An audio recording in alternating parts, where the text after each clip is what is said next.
इस देश का कुछ नहीं हो सकता, यही शब्द 2014 के पहले सुनाई देते थे। देशवासियों को विश्वास दिलाता हूं कि विकसित भारत के जिस संकल्प को लेकर के हम चले हैं, उस संकल्प की पूर्ति के लिए हम भरसक प्रयास करेंगे, पूरी निष्ठा से करेंगे, पूरी ईमानदारी से करेंगे और हमारा समय का पल पल और हमारे शरीर का कण कण हम देशवासियों को विकसित भारत के सपने को पूरा करने के लगाएंगे।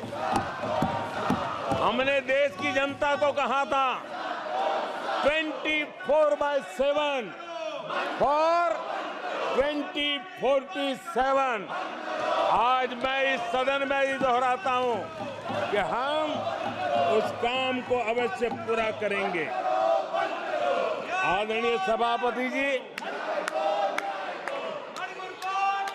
2014 के उन दिनों को याद कीजिए। उन 2014 के उन दिनों को याद करेंगे तो हमारे ध्यान में आएगा कि हमारे देश के लोगों ने उनका आत्मविश्वास खो चुका था।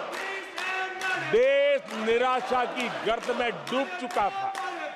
ऐसे समय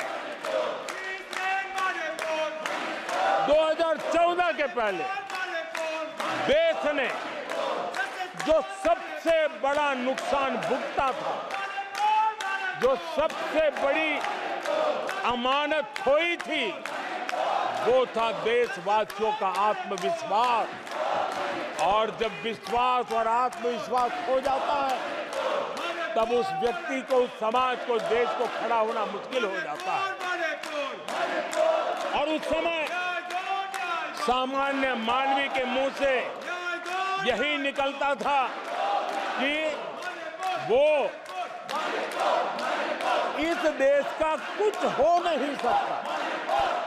उस समय हर जगह पे ये 7 शब्द सुनाई देते थे, इस देश का कुछ नहीं हो सकता।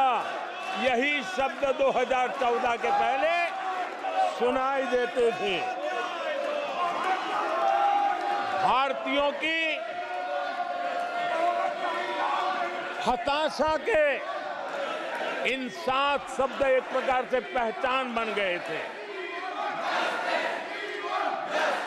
उस समय आए दिन अखबार खोलते थे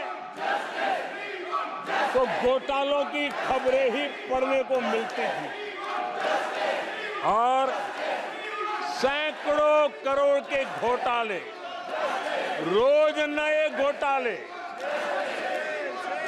घोटालों से स्पर्धा, ये घोटालेबाज लोगों के घोटाले, इसी का एक कालखंड था।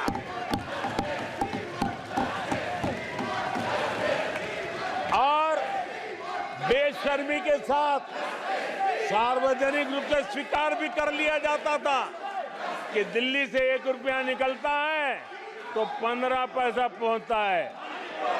1 रुपये में 85 पैसे का घोटाला। इस घोटालों की दुनिया ने देश को निराशा की गर्त में डुबो दिया था।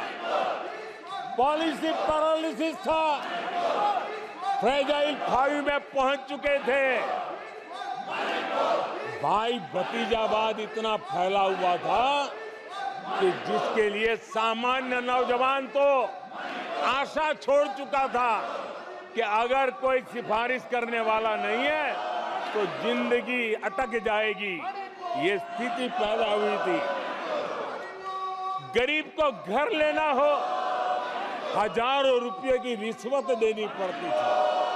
आदरणीय सभापति जी, अरे गैस के कनेक्शन के लिए मेंबर पार्लियामेंट के यहाँ, सांसदों के यहाँ अच्छों को चक्कर काटने पड़ते थे और वो भी बिना कट के लिए गैस के कनेक्शन नहीं मिलते थे।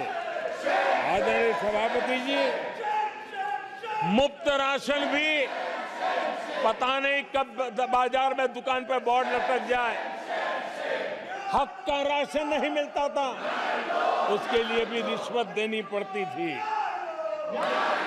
और हमारे ज्यादातर भारतीय भाई बहन इतने निराश हो चुके थे कि वो अपने भाग्य को दोष दे करके, अपने नसीब को दोष दे करके जिंदगी काटने के लिए मजबूर हो जाते थे।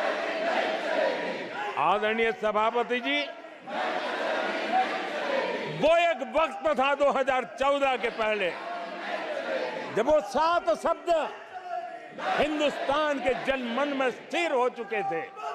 निराशा की गर्त में डूबा हुआ समाज था। तब देश की जनता ने हमें सेवा करने के लिए चुना।